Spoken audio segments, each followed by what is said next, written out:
அனைவருக்கும் வணக்கம். இன்றைக்கி நான் பேச போகிற டாபிக் என்ன அப்படின்னு பார்த்தீங்கன்னா, குழந்தைகளுக்கு அதிக முறை சிறுநீர் கழித்தல்ன்ற தொந்தரவு ஏற்படுது. எஸ்பெஷலி பார்த்திங்கன்னா 1 இயர்க்குள்ளே இருக்க குழந்தைகள், அதிலும் ஆண் குழந்தைகளுக்கு இந்த தொந்தரவு ஏற்படுது.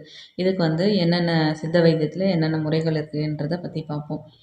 ஃபஸ்ட்டு கடுக்காய் பொடி. கடுக்காய் பொடி ஒரு சிட்டிகை அளவுக்கு எடுத்து தேனில் கலந்து கொடுக்கலாம். ஒரு 3 மந்த்ஸ் பேபிக்கு கொடுக்கலாம். ஒரு நாளைக்கு 4 முறை கொடுக்கணும். தேனில் நல்லா குழப்பி நாக்கில் தடவினீங்கன்னா அதுவே சப்பி சாப்பிட்டுக்கும். அப்போ நீங்கள் நாக்கில் தடவும் போது நகம் இல்லாத மாதிரி பார்த்துக்கோங்க. கையில் நகம் ஷார்ப்பாக இல்லாத மாதிரி பார்த்துக்கோங்க. இல்லைன்னா அது ரொம்ப ஷார்ப்பாக போய் குத்திடும். அதனால் அது குழந்தைங்களுக்கு ரொம்ப பெயின்ஃபுல்லாக இருக்கும். அதனால் அது பார்த்து ஒரு நாளைக்கு 4 டைம்ஸ் பண்ணுங்கள். இது ஒரு 1 வீக் பண்ணிங்கனாலே ரெடி ஆகிடும். அது 6 மந்த்ஸ் பேபியாக இருந்துச்சுன்னா 2 சிட்டிகை எடுத்துக்கோங்க. 1 இயர் பேபியாக இருந்தாலுமே 2 சிட்டிகை போதுமானது.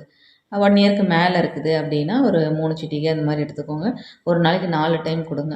அதுக்கப்புறம் உணவு முறையில் என்ன எடுத்துக்கலாம் அப்படின்னு பார்த்தீங்கன்னா, முருங்கைக்காய் எடுத்துக்கலாம்.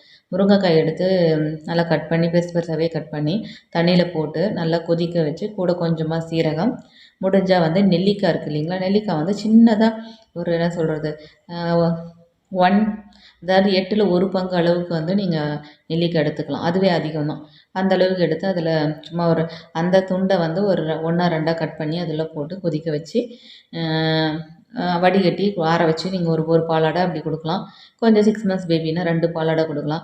1 இயர் மேலே ஆயிடுச்சுன்னா நீங்கள் 60 ml அந்த மாதிரி அளவு முக்கியம் இல்லை. ஏன்னா இது ஜஸ்ட் வெறும் வெஜிடபிள் சூப் மாதிரி தான். அதனால் நீங்கள் அளவு அதிகமாகவும் கொடுக்கலாம். இது ஒரு 1 வீக்லேயே உங்களுக்கு யூரின் அதிக முறை போகிறது நல்லாவே கண்ட்ரோல் ஆகும். இதை நீங்கள் செஞ்சு பார்த்துட்டு எப்படி இருக்குன்னு கமெண்ட்ஸாக சொல்லுங்கள். நன்றி, வணக்கம்.